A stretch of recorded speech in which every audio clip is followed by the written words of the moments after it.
Hi, everyone. Hope everyone is doing well this evening. This is the Canadian Foreign Policy Hour, and I am Eve Engler. I'm coming to you from Tiohtià:ke, which has long been a meeting place of various First Nations, otherwise known as Montreal.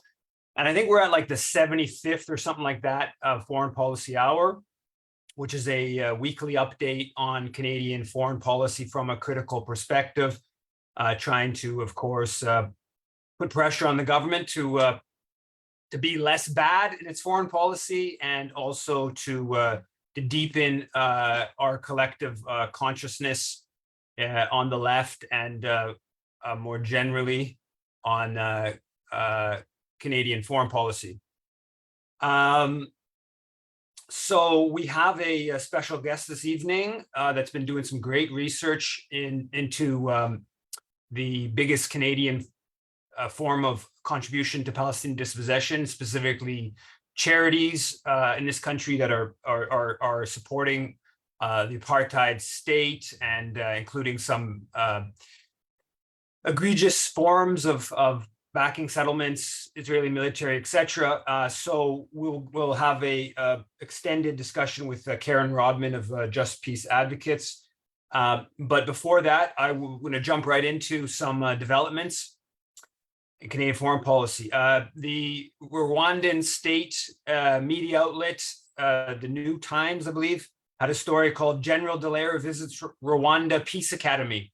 And I know I've harped on this in previous sessions, but Romeo Dallaire's trip to Kigali, his meetings with Kagame, his really being used to push the Rwandan government perspective. New example of that earlier in the week. And again, this is our great humanitarian general, supposedly aligning with the biggest murderer of Africans, Paul Kagame, who's of course a brutal dictator for 3 decades plus now. Jacobin had a story titled "Under Justin Trudeau, Canada is abetting Saudi Arabia's war crimes in Yemen." Just kind of rehashes the arms sales to the Saudi monarchy and some of the dubious claims that the Trudeau government has made around that. There's a story titled "Dominican Delegation Travels to Canada to Address Crisis in Haiti," which I think should be changed to "Dominican Delegation Travels to Canada to Exacerbate Crisis in Haiti." Of course, the Dominican government officials coming to Canada to discuss Haiti is the crisis in Haiti, of course, which is that so much of Haitian affairs are being determined not in Haiti, but outside of Haiti.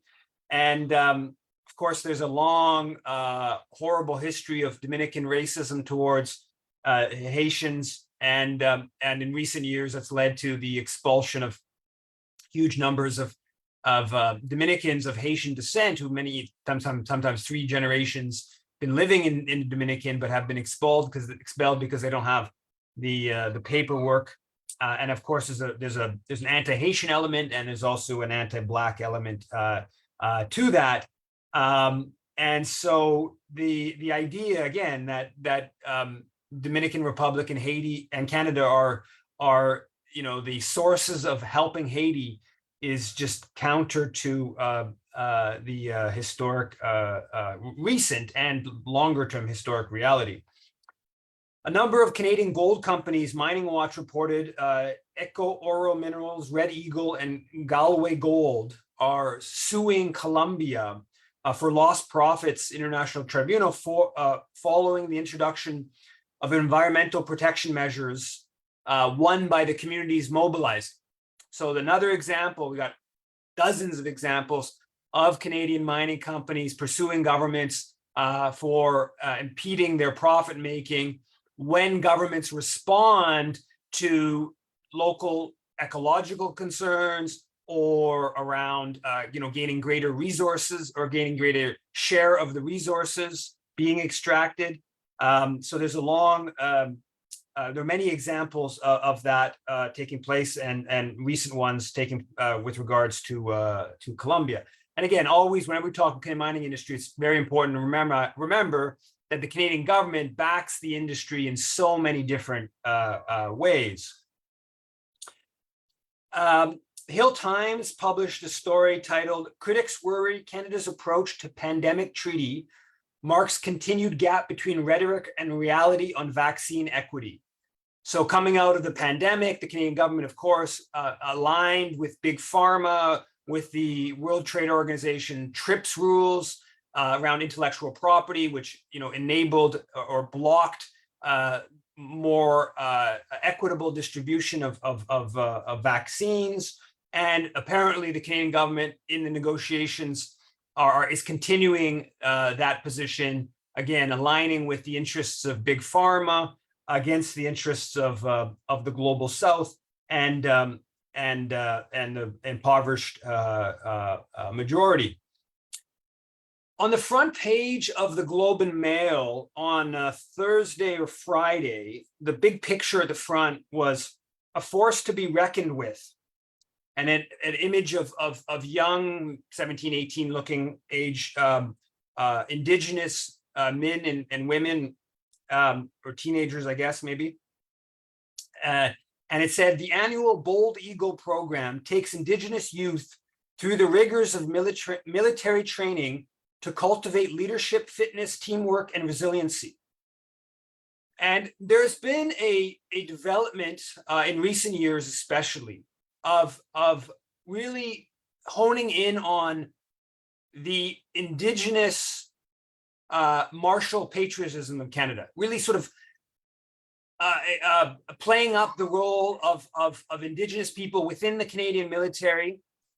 And it's often a way of sort of like melding a sort of certain kind of reconciliation, or sort of a certain type of decolonization, at least at an ideological level, and Canadian militarism, and really sort of honing in on stories of great Indigenous Canadians fighting for the Canadian military, and celebrating. There's a couple of days before Remembrance Day, there's an Indigenous Remembrance Day that's getting increasing attention, and politicians increasingly focus on it, and it's celebrating the Indigenous contribution to Canadian militarism. And sometimes it's we'll celebrate Indigenous contribution to the war in Korea or World War I, wars that are obviously horrific imperial affairs. But it sort of aligns this kind of like reconciliation language of sort of giving a greater place to Indigenous representation, and aligning that with the Canadian militaristic history. And in my book, Left, Right, Marching to the Beat of Imperial Canada, I have a whole section that deals with that and actually delves into just all kinds of examples of how that plays out. And that was the one section I was actually kind of told not to include by some people who read the manuscript before published, and they were sort of like, this is sort of controversial, even while the whole book was sort of looking at kind of like left forces contributing to Canadian imperial mythology and ideology, to have a section that dealt with how First Nations have been sort of brought into that process. That was viewed as a little bit sort of especially controversial, and I was actually kind of told or suggested that I eliminated it. But I think it's actually increasingly a relevant element. And you see that on the front page of the Globe and Mail, where they're really sort of into glorifying this Indigenous youth military training program. And I don't at all doubt that there are many of the individuals who participate in this probably do learn things, and it's probably could be good for self-esteem. It could be good for all kinds of things, just like the cadets, right? The whole cadets program. I think there's lots of young people that get benefits from that program. Well, that program is designed to create a whole militarist ethos, create a whole a body of young people that may join the military later on, et cetera, et cetera. Now, the BRIC Summit that just concluded a couple days ago, it appeared, not having followed very, very closely, but it appears to be a success. They agreed to bring in 6 more countries representing many different continents. And so it's going to be some are calling it the G11 expanded from Brazil, Russia, China, India, South Africa. And it's getting towards about half of the world's population, I believe. And depending on how you define it, I think towards over 40% of GDP, certainly bigger than the G7 share of global GDP. And the BRIC Summit, in their declarations and their statements, they challenged the World Bank, IMF's role. Of course, they've set up a BRICS bank, development bank, that the former Brazilian President Dilma Rousseff is heading up, and it's based in China, I think in Shanghai, maybe in Beijing, I'm not sure. So that's, of course, a threat to Canada and Canadian foreign policy. Any challenge to the IMF and World Bank, any sort of effort to create a parallel or alternative, banking type institutions like that would be a threat, because Canada still, Canada was at the founding. It was the US, Canada, and Britain that set up the Bretton Woods. That was the Bretton Woods Summit there in 1944 in Bretton Woods, which I believe is in New Hampshire or somewhere in the northeast of the US. And so Canada was involved right at the get-go in that process, and has always had an outsized place within those institutions, and still today still has 2.31% voting share in the IMF. So Canada's less than 0.5% of the world's population, so a good almost 5 times Canada's proportion of the global population in its voting share at the IMF. So efforts to weaken the IMF's role would, of course, threaten Canadian position in global affairs. Also, a condemnation of sanctions, and that's a big part of what the BRICS is. What's stimulating BRICS is the growth of sanctions, and Canada, of course, is right there with the US in adopting all kinds of unilateral sanctions against different countries. Just a couple of days ago, we had the 13th round of sanctions against Iran that Canada adopted since last October. Iran is one of the new members, new 6 members of BRICS. So that anti-sanctions element, and alongside that is the BRICS talking about replacing the SWIFT banking system that basically gives, I believe it's based in Belgium, but it's usually in US dollars. It gives the US all this ability to bring in secondary sanctions against countries and to basically push countries out of the SWIFT system. And that's part of what they've done with Russia since the invasion 18 months ago. And so one of the impetuses for propelling BRICS alignment forward is a whole concern around the sanctions and actually coming up with a replacement or a parallel SWIFT type system to deal with transactions, global exchange transactions. And then, of course, alongside that is de-dollarization of the US dollar. And the Canadian dollar is, of course, very closely aligned with the US dollar.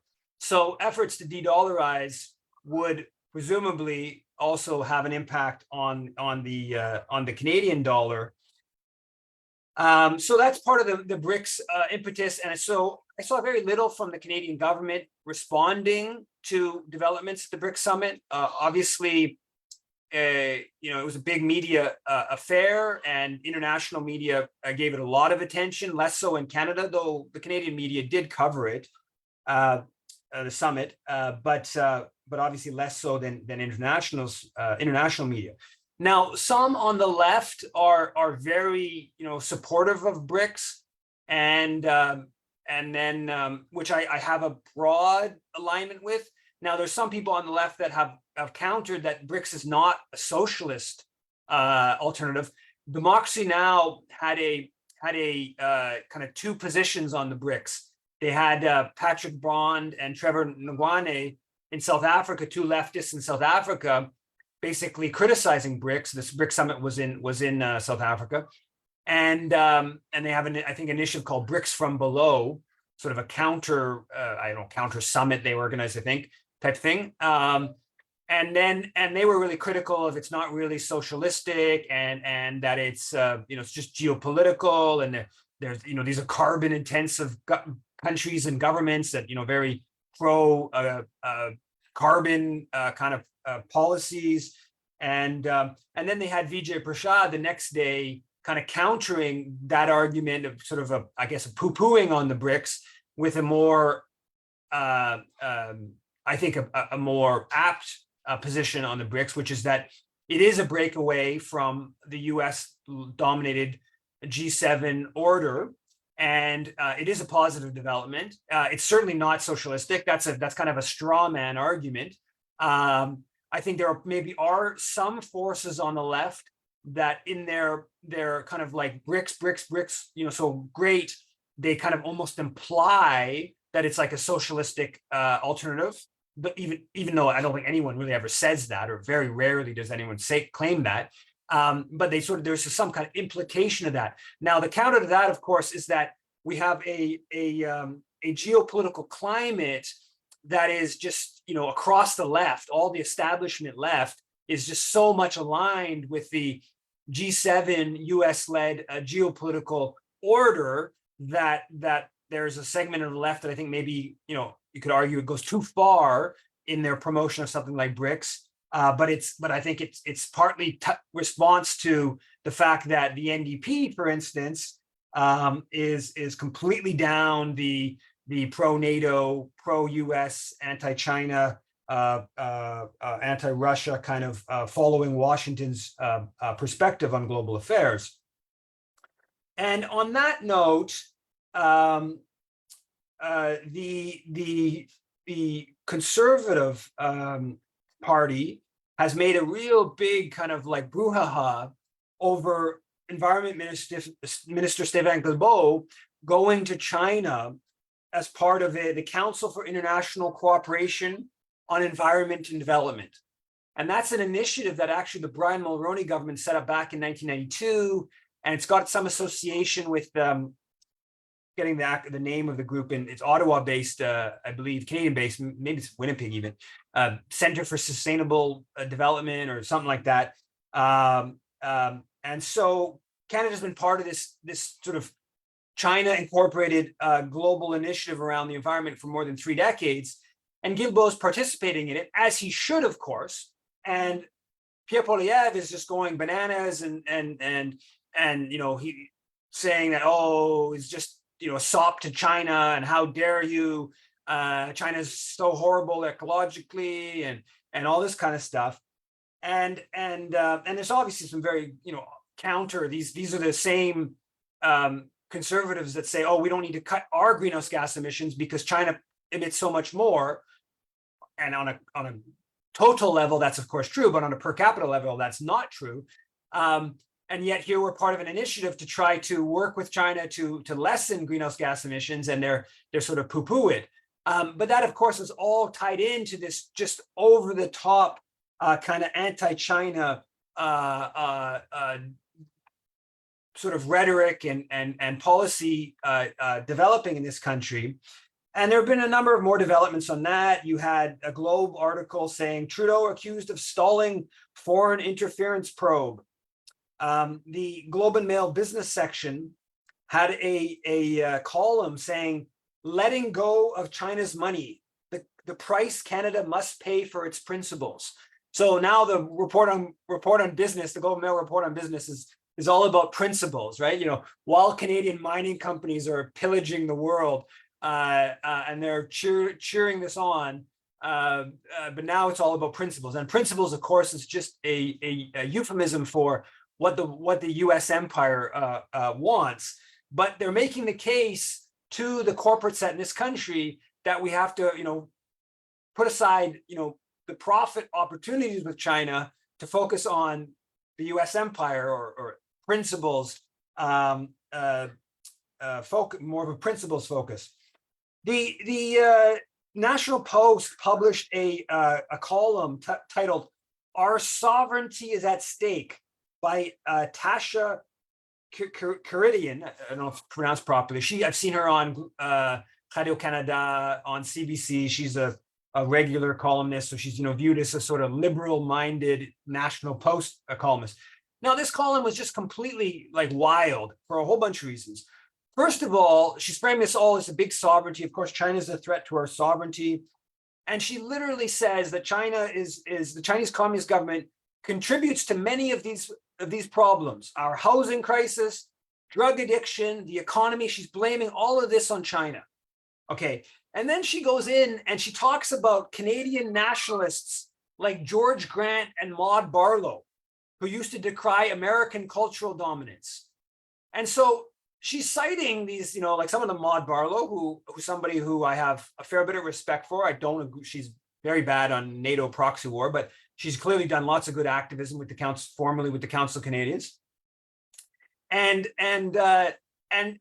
sort of now the big fight is, not that the U.S. has immense power in Canada. You look on TV, it's all the Chinese channels. All you have access to is Chinese channels. There's Chinese ABC, there's Chinese NBC. It's only Chinese books at the bookstores. There's only Chinese radio songs on the radio. It's just completely humorous to claim that China has supplanted American cultural, economical, whatever power within Canada. But this is what we have being pushed out by our intellectual class as part of legitimating this effort to the U.S. empire's effort to contain China's rise. Today's Globe had a piece titled "Poland Rejects Interference Allegations." And it's about this longtime conservative MP in Alberta, who was a deputy premier in Alberta about a decade ago. And I talked about this in a previous session. He's been, the Polish government, basically, he was pushing back against this right-wing Polish, I guess, priest who's on the radio, has a radio program, who's pushing back some of the current Polish government's very conservative kind of outlook. He's of Polish descent, born in Poland, the MP, and then the Polish government basically tried to kind of go after him and created a whole dossier on him and called on the Polish consulate in Vancouver to build a dossier on him. And it sounds like there was some dissent internally within Polish diplomatic apparatus and an example of what we would call foreign interference. And so the Globe at least is covering it, but it's we're not talking about there's going to be no investigation into Polish interference in Canada. So any serious, again, there is real interference, foreign interference. We should be concerned about it. Obviously, it's most importantly the U.S. Israel's there. China is there. There is, I think, Chinese interference. Britain's there. India's there. There's different countries that have influence, and they do exert it in different ways. It's worth considering, but I think that when we're serious about things, the power of corporations over our political life is the most threatening to our democracy. Shifting gears, the Canada Files has a story titled "Is B'nai B'rith Canada Still in Bed with the Jewish Defense League?" The fascistic Jewish Defense League seems to still have ties with B'nai B'rith, even though B'nai B'rith tries to downplay that. The National Post on Saturday has this column co-authored by Irwin Cotler, our great humanitarian Irwin Cotler, who basically, I think, is responding to the 2,000 plus emails that individuals sent condemning Canada's role in putting out this opinion to the International Court of Justice, calling on the International Court of Justice not to offer its legal opinion on the legality of Israel's occupation and on how other countries, their responsibilities under international law to deal with Israel and its occupation. And so it was mandated by the General Assembly to do that. And the Canadian government has come out saying, not just voted against doing this, but has now come out with trying to pressure the court to not even render an opinion. And now we have Irwin Cotler joining the fray. And I think he's joining the fray because there's pushback against, it's really embarrassing for the Canadian government. We're all about international law, international rules-based order, and we're going to try to pressure the International Court of Justice to not even release a legal opinion on the matter. Just egregious stuff. And so Cotler is essentially defending the government in the National Post. Just a total embarrassment. If Cotler wasn't already a complete and utter joke, it just further confirms this. Canadians for Justice and Peace in the Middle East put out a action or online, I guess, a Twitter and Facebook thing, calling on the Globe and Mail to correct a headline that said Cotler helped free Mandela. Of course, this is just a scam that Cotler has been using, lying, exaggerating, claiming that he played some particular role in freeing Mandela, unlike the thousands or tens of thousands of Canadians that rallied in favor of or against the South African apartheid regime. The Canadian Jewish News published a story titled "A New Curriculum at Reform Synagogue Supplementary Schools in Canada Aims to Teach Students More About Israel Than Just Flags and Falafel."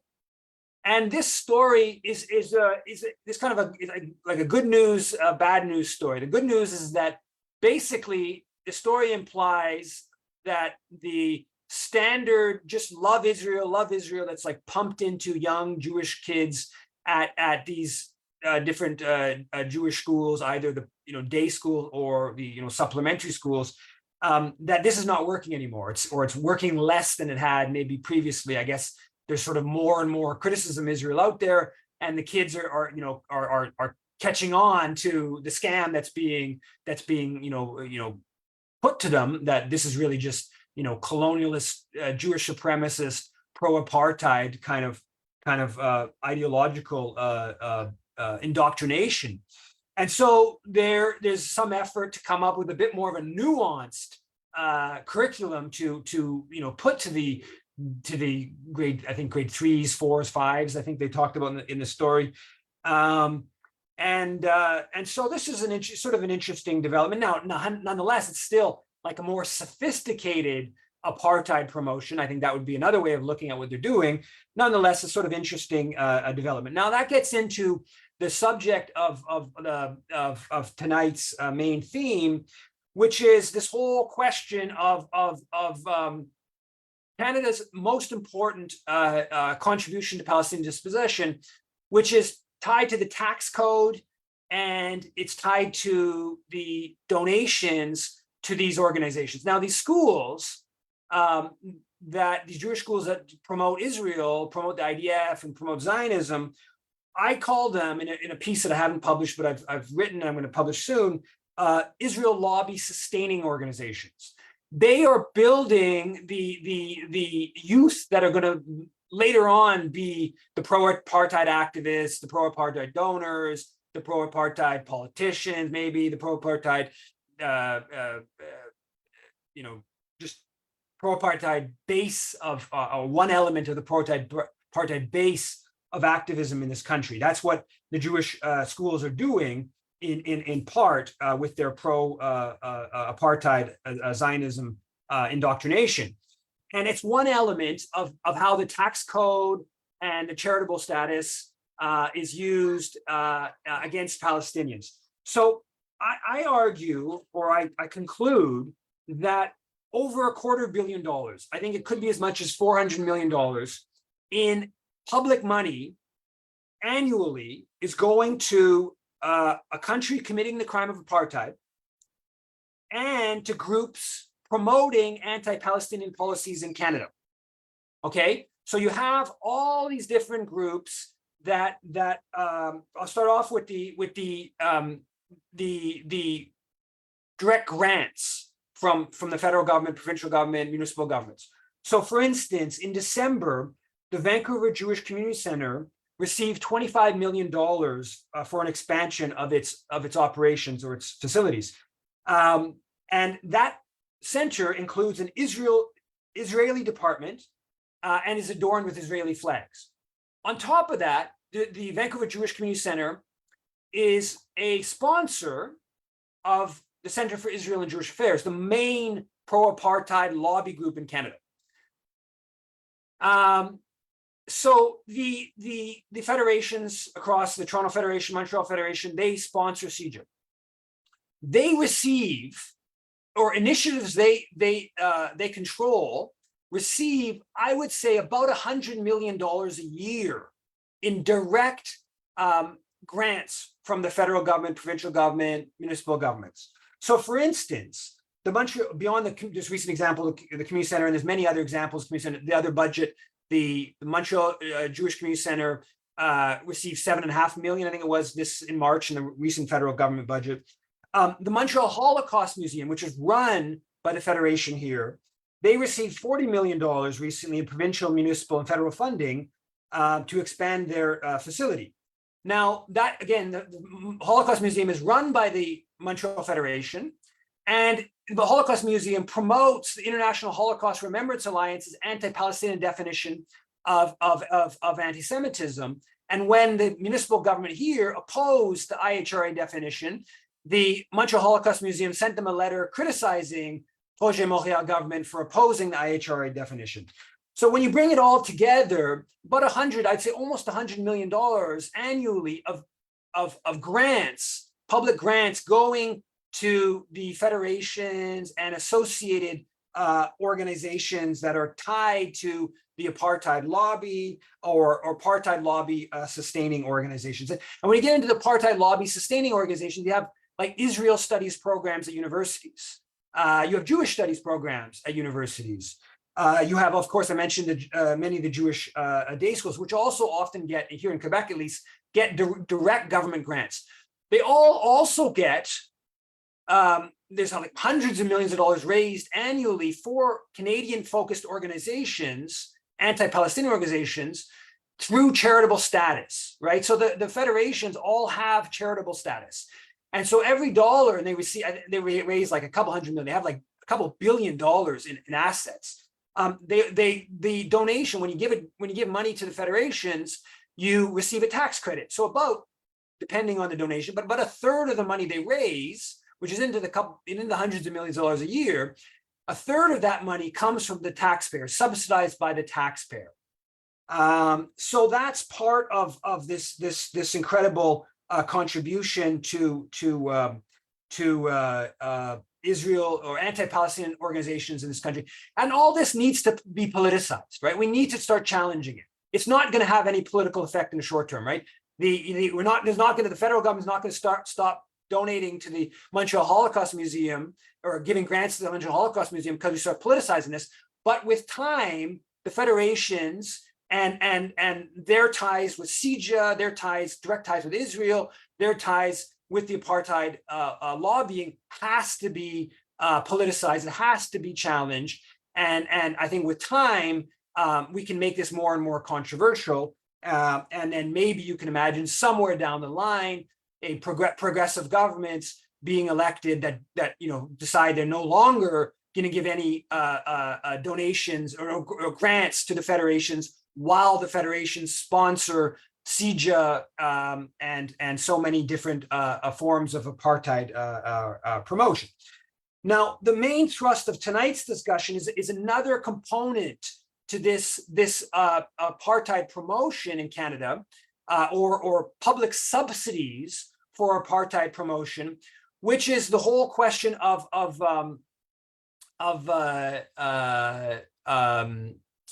donations to Israel. And Karen Rodman from Just Peace Advocates has been doing some really good research, delving into the nitty gritty of a bunch of these registered Canadian charities supporting projects in Israel. and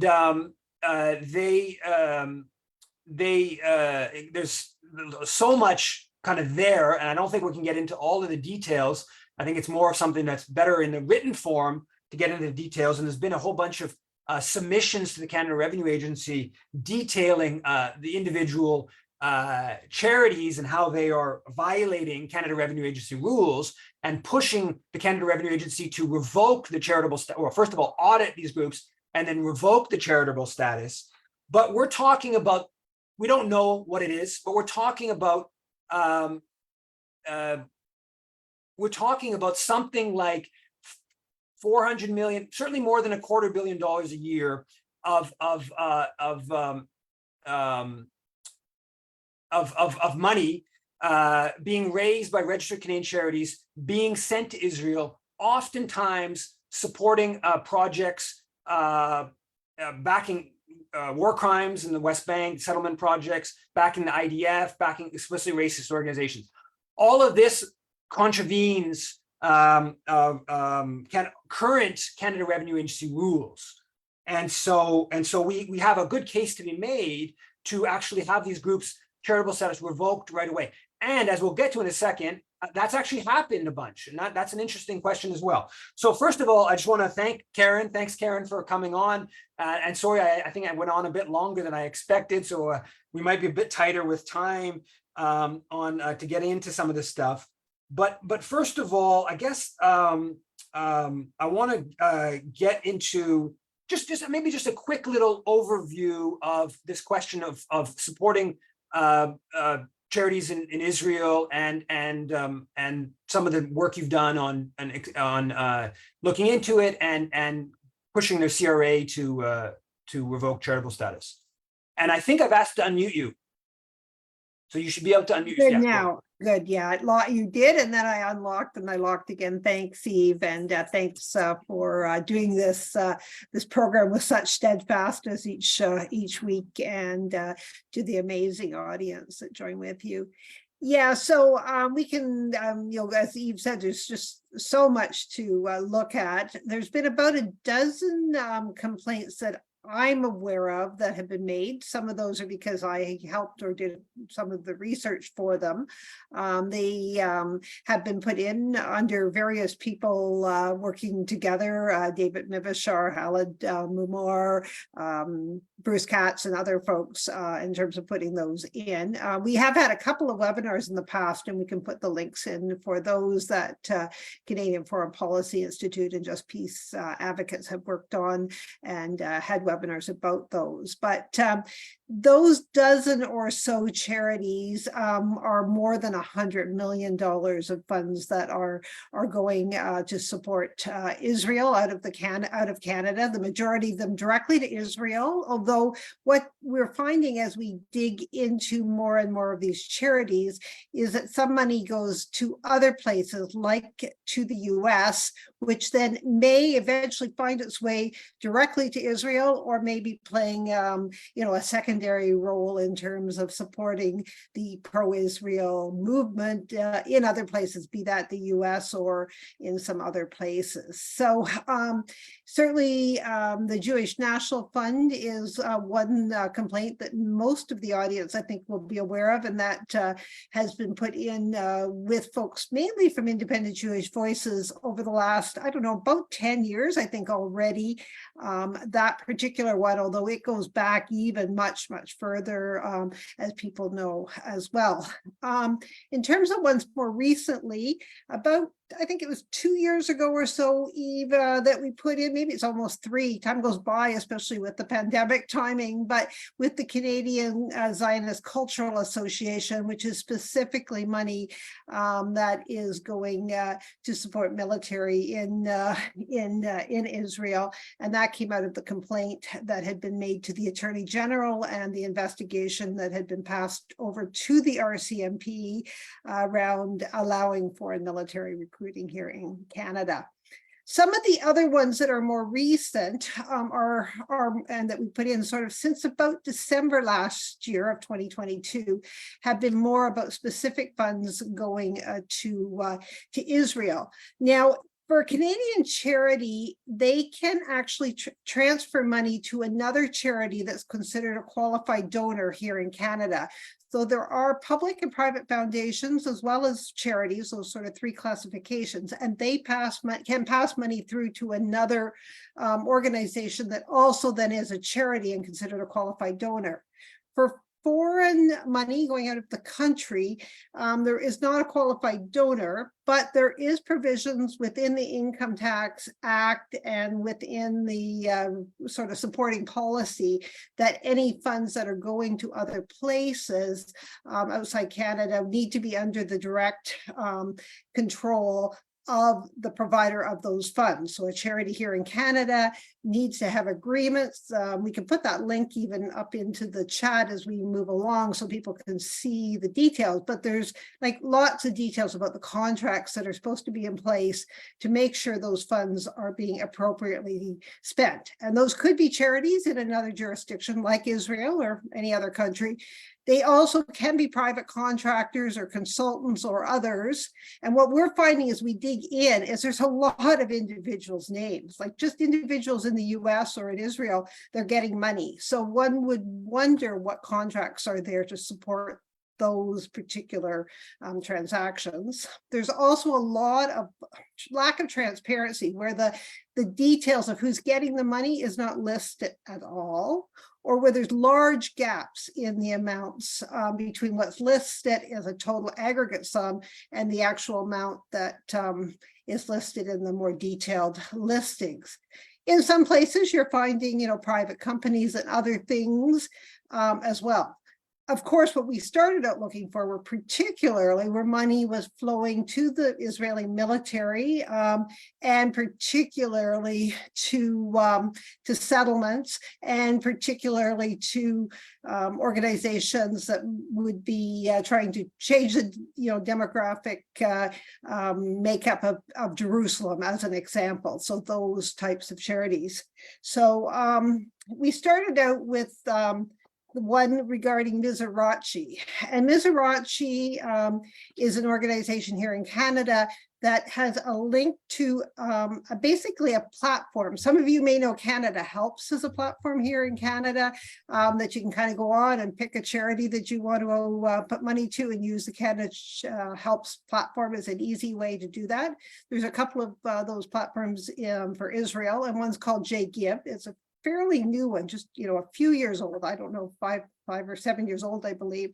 But in Canada, Mizrachi, Organization of Canada, I think it's called, provides the actual receipts to any of these thousands of charities that are on that list. So amongst those charities is Regavan, David, ketamine, and a number of other settlement organizations, as well as organizations that are supporting the Israeli military, including, I never can say this quite right, but the undercover group that, basically are the assassination squad that dress as Palestinians and go into the crowd, right?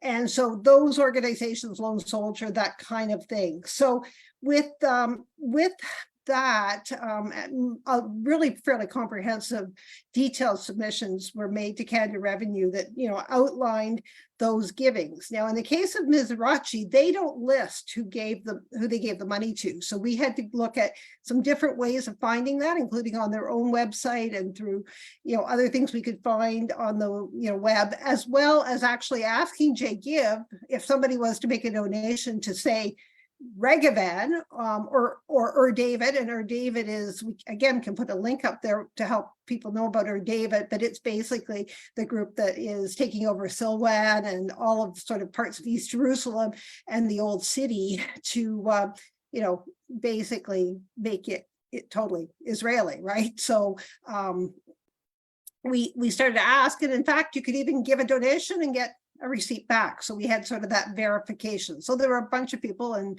organizations working to do that. Contrasting that to another one, Nieman, that we did around the same time, they actually list all the organizations that they have, right, and give money to. So it makes it a lot easier for us to find out that, you know, it's the Call It Policy Group, who actually is the group that promoted the apartheid basic bill in 2018 that, you know, basically you know, said that Palestinians in the state, what they call the state of Israel, don't have the same rights as Jewish citizens. And it also, you know, showed, actually interesting, I think something Eve had written, that one was interesting because I think there was a group, Eve, called the Friends of Ariel University that ceased to exist. I can't remember. I don't think it was revoked. It just ceased to exist, that charity, if I remember right, just kind of disappeared. So sometimes I think when Revenue Canada does audit, you know, sometimes organizations just actually voluntarily revoke their status. There's 2 or 3 different ways you can lose your status. And that gets to one of the questions. I sorry, I had a bit of a technical issue early on talking, so I missed a little bit. But the whole question of how many, one of the things that's interesting in all this that you have come up with recently is how many charities that have connections to Israel have actually had their charitable status revoked recently. Yeah. So there was a perception, I know, from people who were involved in the anti-Jewish National Fund campaign, calling on them to have their charitable status revoked, that it was like, this was like the CRA wouldn't act, and ultimately they didn't act. They put some restrictions on the JNF, and that was a step forward, but they didn't actually revoke their charitable status, which seemed wrong according to CRA rules, because the JNF was violating CRA rules. But I think the JNF is maybe something specific in how much power, political power it has, and this kind of that. But the CRA has been willing to act against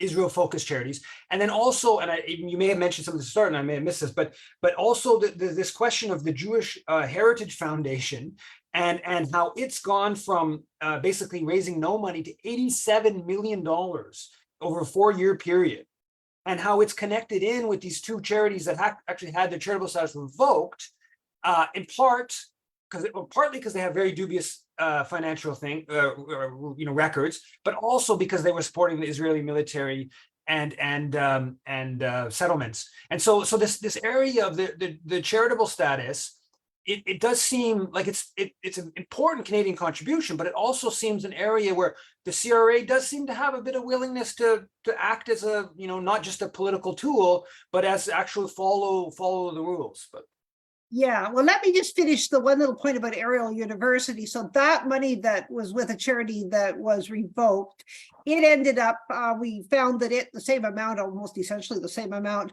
was paid out through Nieman, this other organization that a complaint was put in against regarding a number of the other charities it's providing. So, you know, you think, wow, that's great, it's gone, but it kind of just plugged and played into another.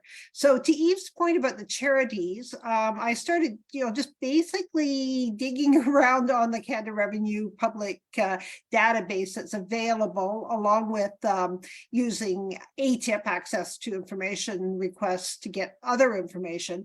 And there's about 25 to 35 charities that are pro-Israel. Many of those are providing money directly to, had been providing money directly to Israel. Others are part of maybe the apparatus of supporting sort of a pro-Israel lobby or advocacy here in Canada. But there's at least 25 to 35 that have been revoked in the last handful of years, like going back maybe to 2015, but the majority of them, like a dozen or so, have been revoked in the last year or so.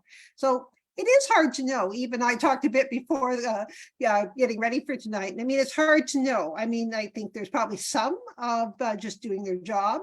They're, you know, just doing their job. They are, but, you know, others maybe just how things line up. It was interesting because 2 charities, Beth Olaf and Gates of Mercy, which are the ones that Eve you were referencing, there was a lot of media, a fair amount of media about them being revoked. But when I started to dig in, I won't go through the names here, partly because I can't probably pronounce them and do well enough and be quick enough with them.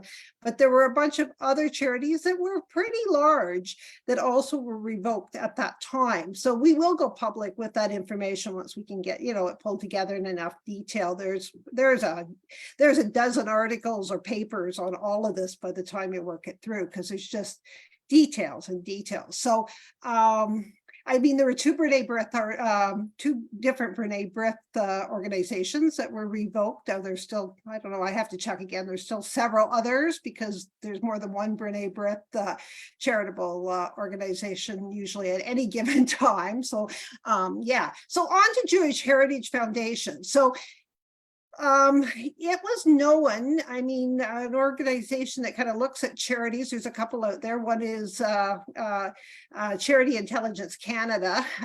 They actually put right on their website, they found on Beth Olaf's website when it was revoked, that you could just give your money to the Jewish Heritage Foundation of Canada and everything could carry on, right? So as Beth and Gates of Mercy were revoked, Jewish Heritage Foundation, you know, took sort of on that role. We did a webinar earlier this year with Dr. Miles Howe, a professor. He and his colleague had written an article, an academic article that showed how those three charities work, and then how some of the foundations actually play, you know, into providing the funds to those organizations, and then how when the two were revoked, then basically this other charity just sort of rose up from nothing. Now, this charity, Jewish Heritage Foundation of Canada, actually was founded in 1976. I haven't been able to get records just yet from CRA from 76 to 2000, but I did actually, since you and I talked this afternoon, I actually got the request in from 2000 to current for some more records.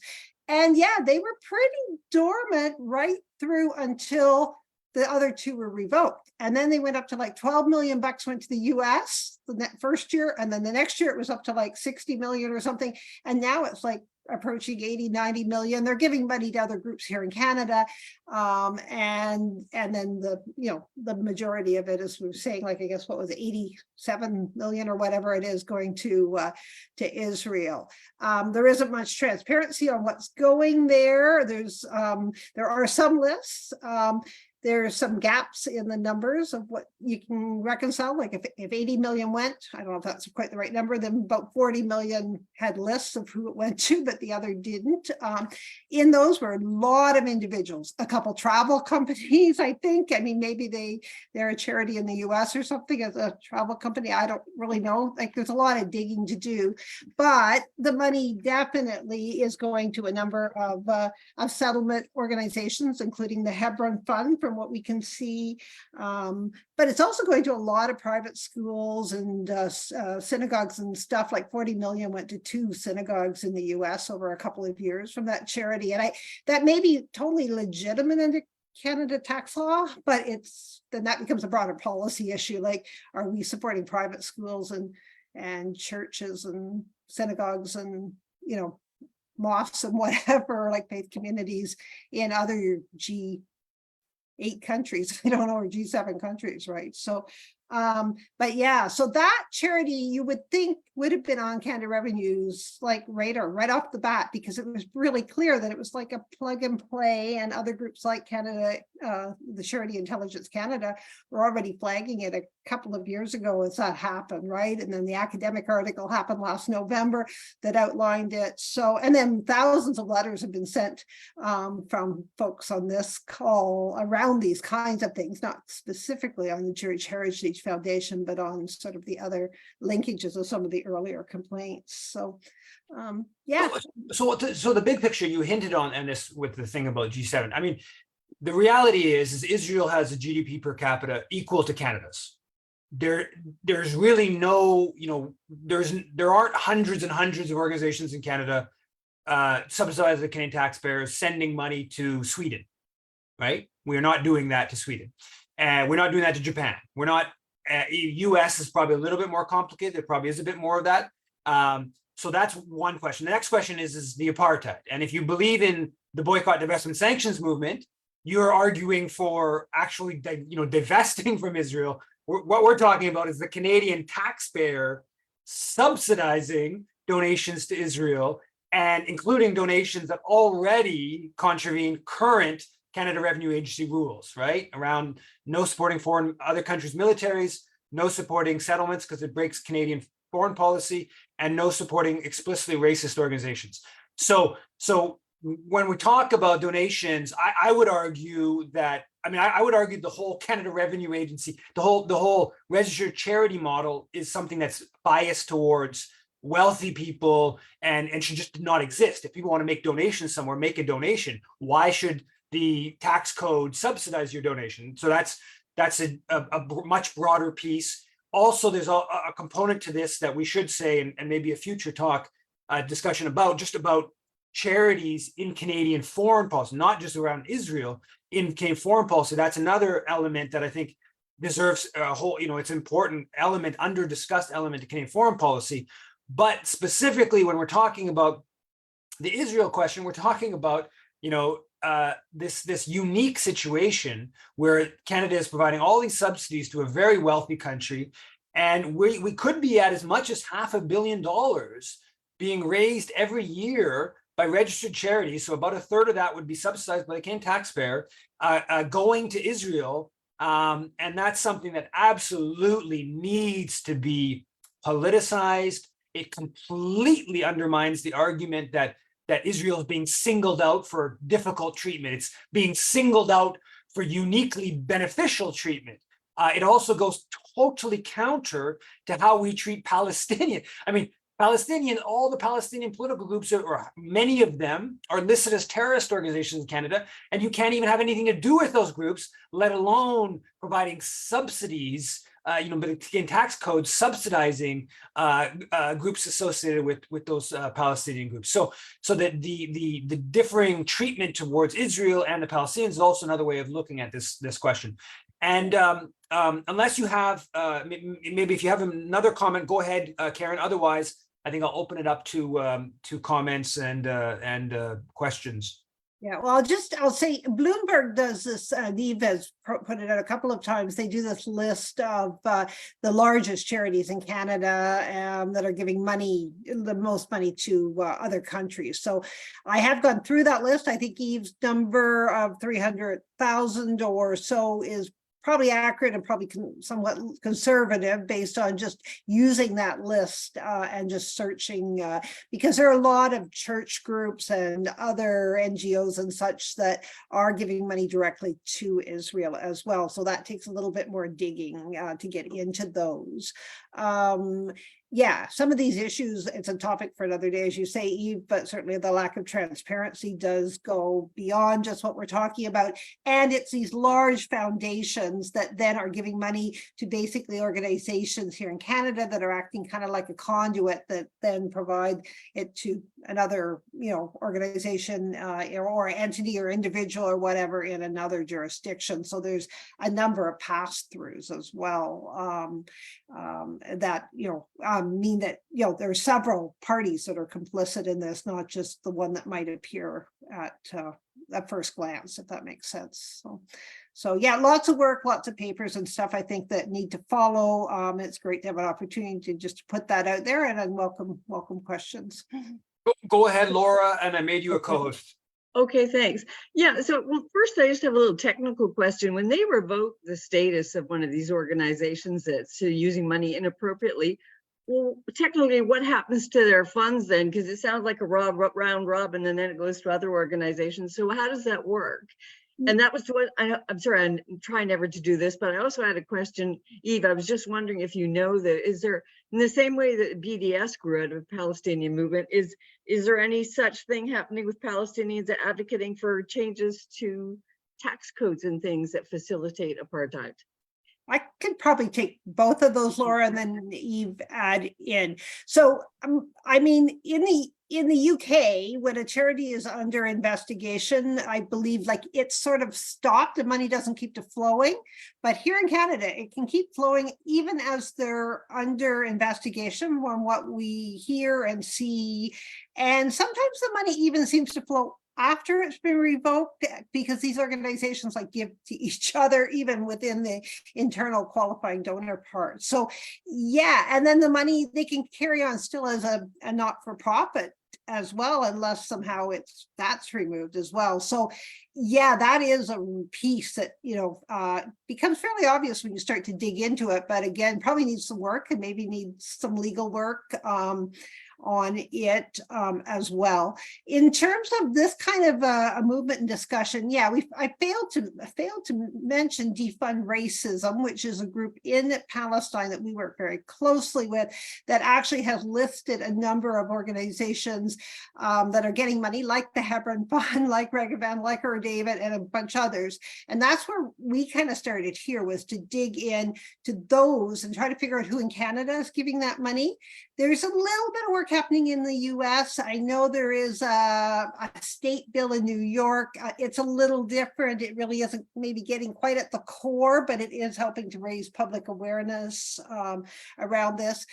When we were in Ottawa with Law for Palestine for events on the Hill, and I chaired an event there the end of May, we did meet with political staff and with global affairs staff, and that included Niamh Gordon, an Israeli scholar who's in the UK now, and Wassam Ahmed from Al-Haq.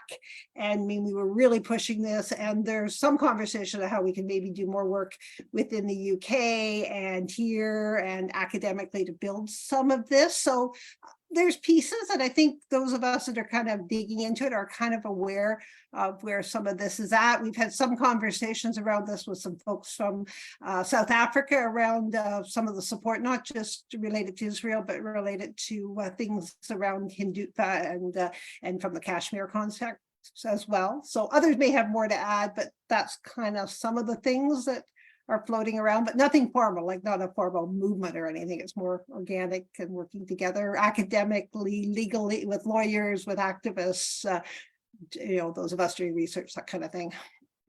Okay, and Joan, can you please unmute yourself? And after Joan asks her question, Tina has asked me to ask you if there are any charitable organizations in Canada that actually raise money for Palestine.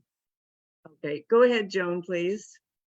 Well, I've been concerned about charitable status for years. I filed a complaint against the Fraser Institute because they list as one of their main purposes the environment. And I said, well, the environment means you're doing something positive about the environment, not having a conscience of climate change deniers. But the whole problem with the charitable status in another way is that so many good groups are so concerned about their charitable status, and yet one of the things they can't do is be political. And if they're considered to be political, then their status is going to be, you know, Greenpeace status was taken away long ago.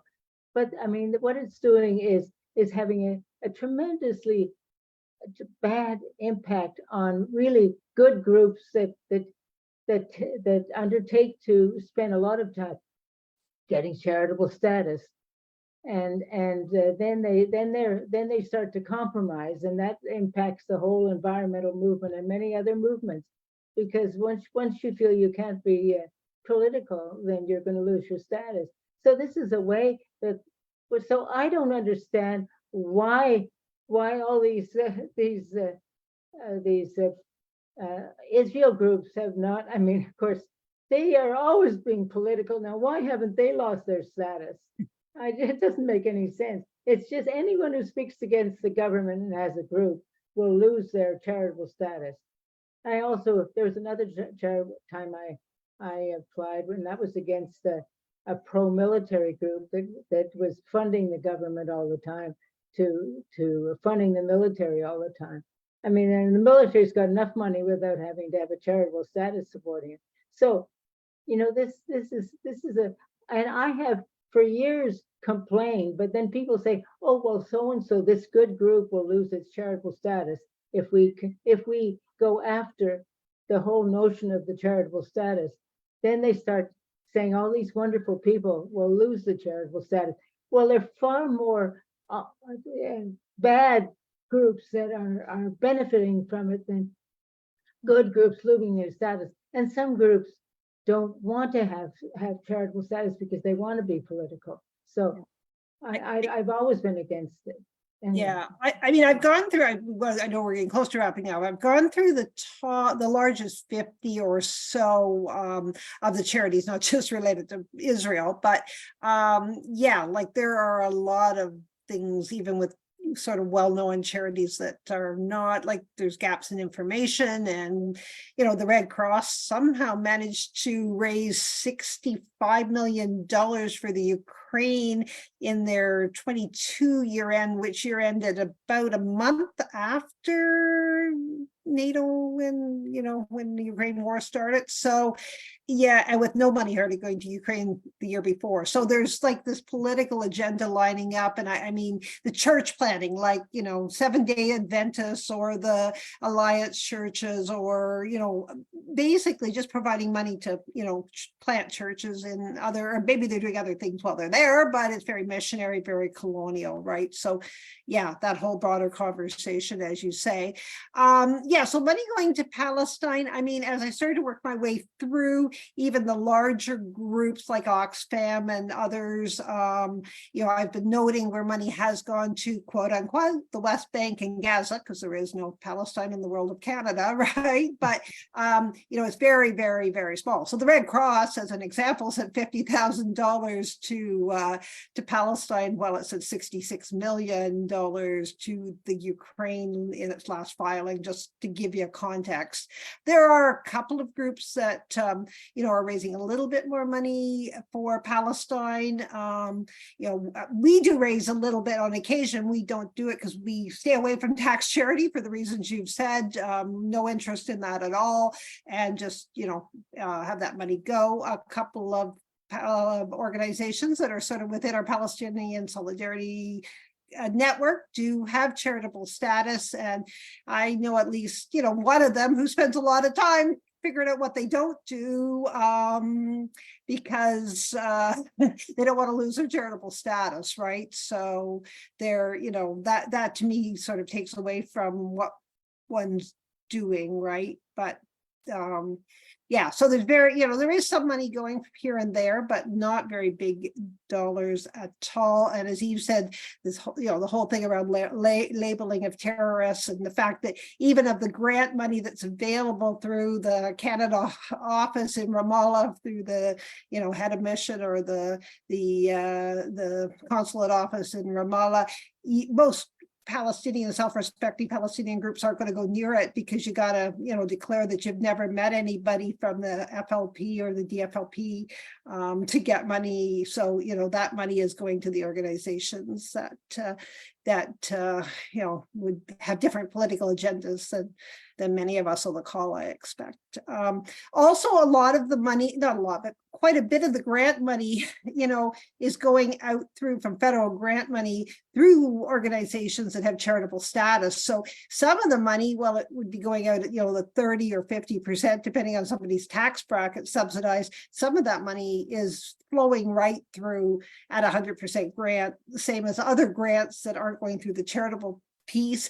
And then there also are like scholarships and all kinds of other stuff that is going out. And then there are some just misreporting where large amounts are showing as Canadian donations to another Canadian donor, but they're actually going directly to Israel when you look at what they're called and who they are. And there's no business number in Canada, but I guess the audit processes don't pick that up routinely. It's maybe only when they do the audits. So lots of pieces here. Yeah, I think that's all the questions, Karen and Eve. So I want to thank you so much, Karen. That was a great talk, and depressing, but anyway, but thank you for doing it.